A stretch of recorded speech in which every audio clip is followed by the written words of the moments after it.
Las dictaduras no aparecen de la noche a la mañana, nacen cuando el miedo se convierte en la principal herramienta de la política, cuando las instituciones se debilitan y cuando una sociedad comienza a creer que un solo hombre puede resolver todos sus problemas. Comprender esa historia no significa justificarla, significa reconocer las señales antes de que sea demasiado tarde. Cuando pensamos en los grandes totalitarismos del siglo XX, solemos recordar inmediatamente a la Alemania nazi. Sin embargo, antes de que Adolf Hitler llegara al poder, otro movimiento político ya había demostrado cómo una democracia podía transformarse lentamente en una dictadura. Ese movimiento fue el fascismo, y su principal impulsor fue Benito Mussolini. Este episodio busca responder una pregunta que sigue siendo relevante para cualquier sociedad. ¿Cómo puede una democracia ceder voluntariamente su libertad a cambio de la promesa de orden, estabilidad y grandeza nacional? La historia de la Italia fascista nos recuerda que los regímenes autoritarios rara vez comienzan con violencia masiva. Comienzan con discursos que dividen, con instituciones que se debilitan y con ciudadanos que poco a poco dejan de cuestionar el poder. Esto es El otro lado de Benito Mussolini.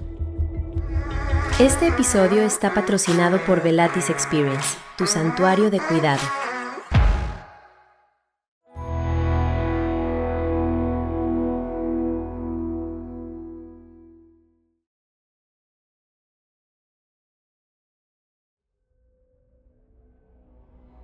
Benito Amilcare Andrea Mussolini nació el 29 de julio de 1883 en Dobbia di Pedrapio, una pequeña localidad de la región de Emilia-Romagna, en el entonces Reino de Italia. Fue el primogénito de Alessandro Mussolini, un herrero de profesión y activo militante socialista, y de Rosa Maltoni, una maestra de escuela profundamente católica. Sus tres nombres fueron elegidos deliberadamente por su padre como homenaje a tres figuras del socialismo italiano: Benito Juárez, presidente de México y símbolo del republicanismo; Amilcare Cipriani, revolucionario italiano; y Andrea Costa, uno de los principales líderes del movimiento socialista en Italia. Desde su nacimiento, Mussolini creció en un hogar donde la política, el debate ideológico y las diferencias entre las convicciones de sus padres formaban parte de la vida cotidiana. Su infancia estuvo marcada por el fuerte temperamento de su padre y la influencia educativa de su madre. Alessandro fomentó en él una actitud desafiante hacia la autoridad y un profundo interés por la política, mientras que Rosa intentó inculcarle disciplina, estudio y valores religiosos. Desde muy joven mostró una personalidad impulsiva, competitiva y en ocasiones violenta. En la escuela protagonizó diversos incidentes disciplinarios, entre ellos agresiones a algunos compañeros, lo que le valió sanciones e incluso la expulsión temporal de algunos centros educativos. A pesar de ese carácter conflictivo, Mussolini demostró aptitudes intelectuales y logró graduarse en 1901 como maestro de educación primaria en la Escuela Normal de Forlimpopoli, cuando tenía apenas 18 años. Durante un breve periodo ejerció como profesor, aunque pronto abandonó la docencia para dedicarse al periodismo y a la actividad política, ámbitos en los que descubriría su mayor habilidad: el uso de la palabra escrita y de la oratoria como instrumentos de influencia.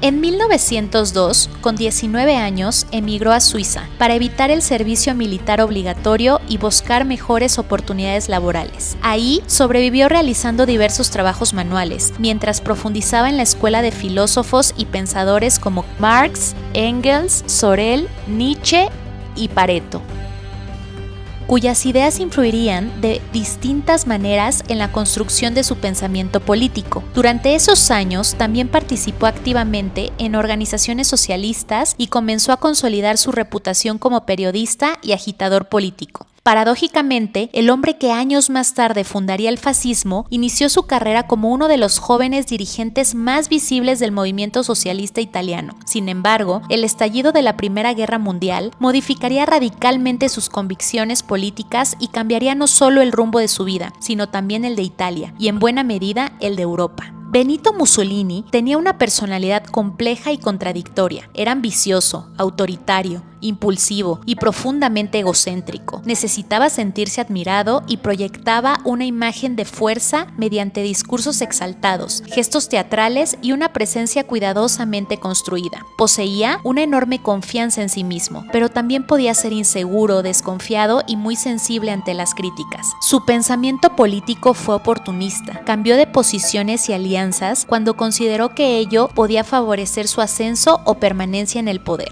Entre sus principales aptitudes destacaban la oratoria y comunicación política. Sabía utilizar frases breves, emociones colectivas y gestos dramáticos para movilizar a las masas. Tenía facilidad para escribir textos polémicos, definir consignas y convertir los medios de comunicación en instrumentos políticos. Comprendió cómo explotar el miedo al comunismo, la frustración posterior a la Primera Guerra Mundial y el nacionalismo italiano. También logró reunir a grupos sociales distintos alrededor del fascismo y construir un movimiento disciplinado en torno a su figura. Fue hábil para presentarse como un dirigente enérgico, trabajador y decidido, aunque muchas veces esa imagen no correspondía con sus resultados. Supo negociar inicialmente con empresarios, militares, conservadores, la monarquía y la iglesia para consolidar su poder. Sin embargo, sus capacidades tenían límites muy importantes. No fue un estratega militar competente ni un administrador particularmente eficaz. Tendía a tomar decisiones precipitadas, sobrevaloraba sus capacidades y prefería que sus colaboradores confirmaran sus ideas. Con el tiempo, eliminó los contrapesos y se rodeó de subordinados incapaces de contradecirlo. Esto produjo errores graves, especialmente su alianza con Hitler y la entrada de Italia en la Segunda Guerra Mundial sin preparación suficiente. Cuando terminó la Primera Guerra Mundial, en 1918, Italia formaba parte del grupo de países vencedores. Sin embargo, la victoria no trajo prosperidad. El país enfrentaba una economía debilitada, inflación, desempleo, huelgas constantes y una profunda polarización política. Miles de soldados regresaban del frente sin trabajo y con pocas oportunidades, mientras la población percibía que los sacrificios de la guerra no habían sido recompensados. En ese contexto, crecieron la frustración y el descontento social. Muchos italianos comenzaron a perder confianza en el sistema parlamentario, al que consideraban lento, ineficaz e incapaz de responder a la crisis. Fue precisamente en ese momento cuando los discursos que prometían soluciones rápidas empezaron a ganar fuerza. En 1919 surgió un nuevo movimiento político que proponía restaurar el orden mediante un Estado fuerte, la exaltación del nacionalismo y el rechazo al pluralismo. Ese movimiento recibió el nombre de fascismo. El fascismo defendía la idea de que el individuo debía subordinarse completamente al Estado y que la unidad nacional estaba por encima de las diferencias políticas o sociales. Sus seguidores rechazaban la democracia liberal, perseguían a los opositores y promovían el culto al líder como símbolo de estabilidad y fortaleza. Con el tiempo, grupos paramilitares conocidos como las camisas negras comenzaron a intimidar y agredir a sindicatos, periodistas, organizaciones obreras y adversarios políticos, contribuyendo a un clima de violencia que debilitó aún más las instituciones democráticas. En 1922, tras la llamada Marcha sobre Roma, el rey Víctor Manuel III decidió nombrar a Benito Mussolini como primer ministro. Aunque este hecho ocurrió dentro del marco constitucional de la época, marcó el inicio de un proceso mediante el cual las instituciones democráticas fueron perdiendo independencia. En pocos años, la libertad de la prensa fue restringida, los partidos opositores fueron marginados o prohibidos, los sindicatos independientes fueron sustituidos por organizaciones controladas por el Estado, y el poder quedó cada vez más concentrado en una sola persona. La experiencia italiana demuestra que una democracia no siempre desaparece mediante un golpe de Estado. También puede erosionarse gradualmente cuando los controles institucionales dejan de funcionar y la concentración del poder deja de encontrar límites. El régimen fascista comprendió muy pronto el valor de la propaganda. La radio, los periódicos, el cine, la educación y los actos públicos fueron utilizados para construir una imagen de fortaleza, disciplina y unidad nacional. La propaganda no solo buscaba convencer, buscaba crear una realidad en la que cuestionar al gobierno pareciera equivalente a traicionar al país. Cuando Cuando el acceso a la información independiente disminuye y la crítica se convierte en un riesgo, la sociedad pierde una de sus herramientas más importantes para proteger la democracia. Las decisiones del régimen fascista llevaron a Italia a involucrarse en conflictos militares y posteriormente a convertirse en aliada de la Alemania nazi durante la Segunda Guerra Mundial. La guerra dejó cientos de miles de muertos italianos, ciudades destruidas, desplazamientos masivos y una profunda crisis económica y social. Tras la derrota del Eje en 1945, el régimen fascista colapsó y comenzó un proceso de reconstrucción institucional que transformó profundamente el sistema político italiano. A diferencia de la imagen de disciplina y autoridad que proyectaba como jefe de Estado italiano, la vida privada de Benito Mussolini fue compleja, contradictoria y cuidadosamente controlada por el aparato de la propaganda fascista.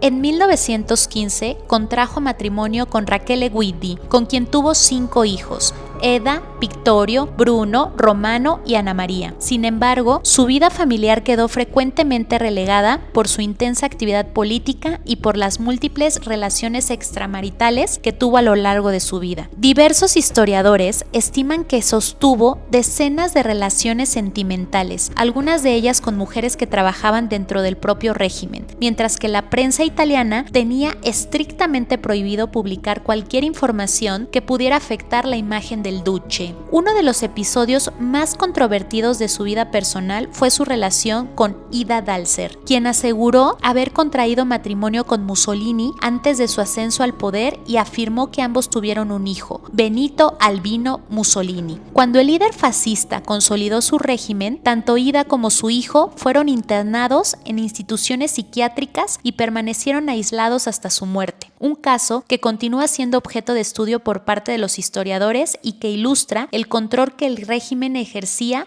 incluso sobre los aspectos más íntimos de la vida de su líder. Como gobernante, Mussolini cultivó deliberadamente una imagen de fortaleza física y virilidad. Era frecuente que la propaganda oficial difundiera fotografías montando a caballo, practicando esgrima, pilotando aviones, conduciendo automóviles o trabajando con el torso descubierto en actividades agrícolas. Estas imágenes no eran espontáneas, formaban parte de una estrategia cuidadosamente diseñada para presentar al duce como el símbolo de la fortaleza, el sacrificio y la grandeza de la nación italiana. Con el paso de los años, especialmente durante la Segunda Guerra Mundial, esa imagen comenzó a deteriorarse. Las derrotas militares, el creciente descontento social y la dependencia política y militar de la Alemania nazi fueron debilitando su liderazgo. En julio de 1943 fue destituido y arrestado por orden del rey Víctor Manuel III, aunque fue rescatado posteriormente por comandos alemanes y colocado al frente de un gobierno títere en el norte de Italia, su poder ya era meramente simbólico.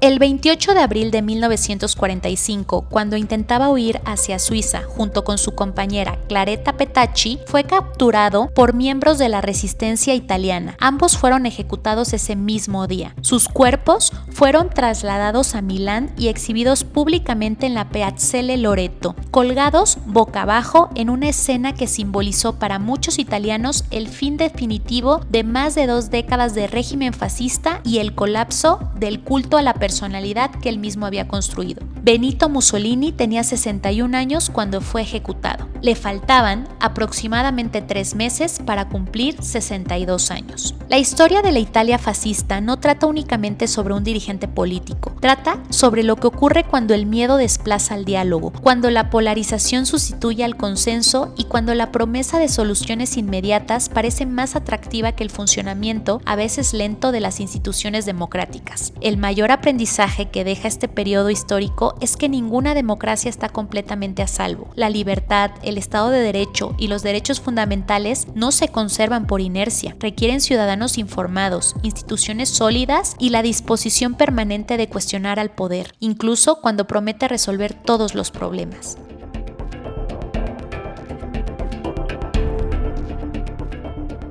Eso es quizá el verdadero aprendizaje que nos deja el otro lado de Benito Mussolini en Velatis Perspective.